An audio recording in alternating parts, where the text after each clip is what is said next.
সুপ্রিয় দর্শক, আসসালামু আলাইকুম। নিউজ 24 এর আজকের সর্বশেষ সংবাদে আপনাদেরকে স্বাগতম। প্রথমেই জানিয়ে দিচ্ছি সংবাদ শিরোনাম। সাবেক ছাত্রলীগ নেতাকে শিবিরের মারধর, জুতার মালা পরিয়ে উল্লাস।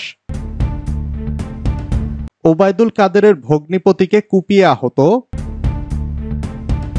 নারীর দায়ের কোপে পুলিশ সদস্য আহত। হাসিনা সরকারের অনুরোধ না রাখলেও ডক্টর ইউনূসের কথা রাখছে মালয়েশিয়া। দিনাজপুর সীমান্তে ভারতে অনুপ্রবেশের চেষ্টাকালে দুই বাংলাদেশি আটক। আসন্ন দুর্গাপূজায় হিন্দুদের সুরক্ষা দেওয়া নিয়ে ঢাকাকে যা বলল দিল্লি। ভারত ছাত্র জনতার বড় শত্রুকে আশ্রয় দিয়েছে মন্তব্য শারজিস আলমের। তারেক রহমানকে দেশে ফেরাতে রাজপথে রাজনৈতিক ভিত ধরে রাখতে হবে মন্তব্য যুবদল সভাপতির। এতক্ষণ শুনছিলেন সংবাদ শিরোনাম। পুরো খবর পেতে ভিডিওটি শেষ পর্যন্ত দেখুন। সর্বশেষ সংবাদ পেতে চ্যানেলটি সাবস্ক্রাইব করুন। এবার বিস্তারিত। সাবেক ছাত্রলীগ নেতাকে শিবিরের মারধর, জুতার মালা পরিয়ে উল্লাস। চট্টগ্রাম কলেজ ছাত্রলীগের সাবেক এক নেতাকে মধ্যযুগীয় কায়দায় নির্যাতন ও জুতার মালা পরিয়ে উল্লাস করার অভিযোগ উঠেছে ছাত্র শিবিরের বিরুদ্ধে। পরে ভুক্তভোগী ওই ছাত্রলীগ নেতাকে পুলিশের কাছে সোপর্দ করা হয় বলে জানা গেছে।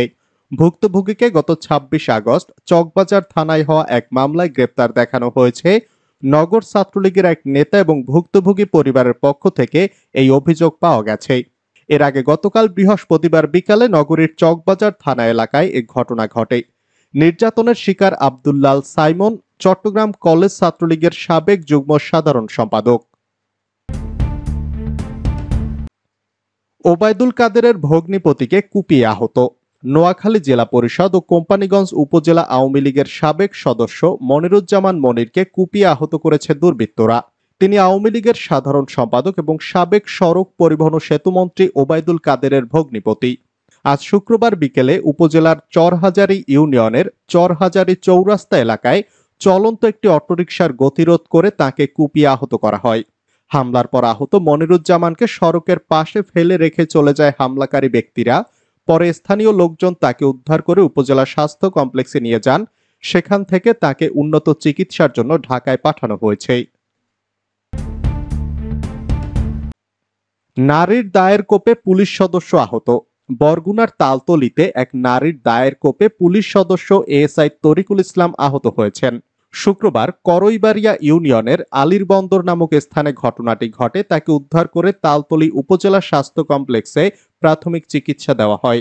পুলিশ সূত্রে জানা গেছে, হাসান নামের এক ব্যক্তির নেতৃত্বে জোর করে ঘর উঠানোর অভিযোগে পুলিশ ডাকেন জমির মালিক শফিকুল ইসলাম ইমন। তালতলী থানার এএসআই তরিকুল ইসলামের নেতৃত্বে পুলিশ সদস্যরা ঘটনাস্থলে পৌঁছে প্রতিপক্ষকে ঘর তুলতে বাধা দেন। ওই সময় হাসানের স্ত্রী রুমকি বেগম দা দিয়ে পুলিশের উপর হামলা করেন।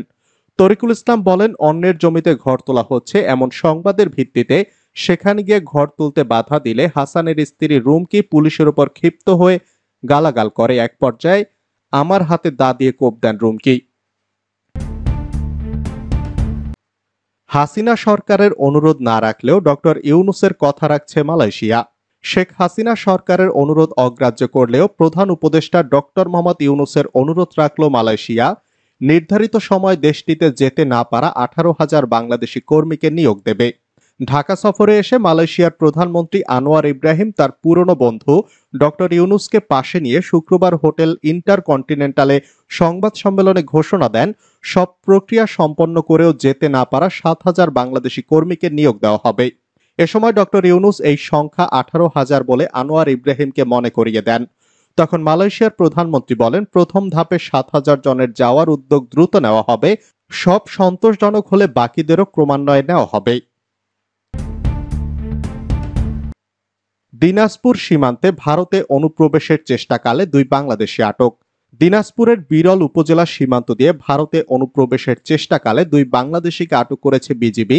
শুক্রবার ভোরে উপজেলার ভান্ডারা ইউনিয়নের কিশোরগঞ্জ বিওপি নোনাগ্রাম 331/4 পিলার সংলগ্ন এলাকা থেকে তাদের আটক করা হয়। আটক ব্যক্তিরা হলেন দিনাজপুর জেলার শেতাবগঞ্জ উপজেলার মুর্শিদহাট মিল রোড এলাকার শ্রী রামা রায়ের ছেলে মেঘনেট রায় নীলফামারী জেলার পলাশবাড়ী ইউনিয়নের নীলফামারী গ্রামের প্রফুল্ল রায়ের ছেলে লিখন রায়। বিজিবি জানায় শুক্রবার ভোরে বিরল উপজেলার কিশোরীগঞ্জ বিওপির সীমান্ত পিলার ৩৩১/৪ এস এর কাছে কিছু বাংলাদেশি নাগরিক অবৈধভাবে ভারতে যাওয়ার চেষ্টা করছিলেন। এ সময় বিজিবির টহল দল ওই দুই যুবককে আটক করে বিরল থানা পুলিশের কাছে হস্তান্তর করে। আসন্ন দুর্গাপূজায় হিন্দুদের সুরক্ষা দেওয়া নিয়ে ঢাকাকে জাবল্য দিল্লি। বাংলাদেশে আসন্ন দুর্গাপূজা তথা শারদোৎসবের সময় সেদেশের সংখ্যালঘুরা যাতে উপযুক্ত সুরক্ষা পান এবং নিশ্চিন্তে তাদের ধর্মীয় আচার উৎসব পালন করতে পারেন, সেজন্য আনুষ্ঠানিকভাবে সেদেশের সরকারের প্রতি আহ্বান জানালো ভারত। শুক্রবার বিকালে দিল্লিতে পররাষ্ট্র মন্ত্রণালয়ের নিয়মিত সংবাদ সম্মেলনে মুখপাত্র রণধীর জয়সওয়াল বলেন, দুর্গাপূজাকে কেন্দ্র করে বাংলাদেশ থেকে যেসব অপ্রীতিকর ঘটনার খবর আসছে সেগুলো কখনোই অনুভূপ্রেত নয়। ভারত আশা করে এই ধরনের ঘটনা বন্ধ হবে এবং দুর্গাপূজা যে মঙ্গলের বার্তা দেয় তার আলোকে এই উৎসব আলোকিত হবে। ভারত ছাত্র জনতার বড় শত্রুকে আশ্রয় দিয়েছে, মন্তব্য শারজিসের।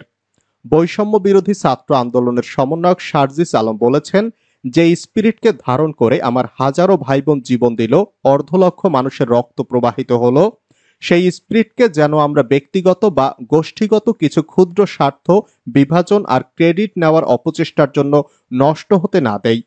শুক্রবার নিজের ভেরিফাইড ফেসবুক পেজে সম্প্রতি একটি সমাবেশে দেওয়া বক্তব্যের ভিডিও পোস্ট করে তার বর্ণনায় একথা লিখেছেন তিনি।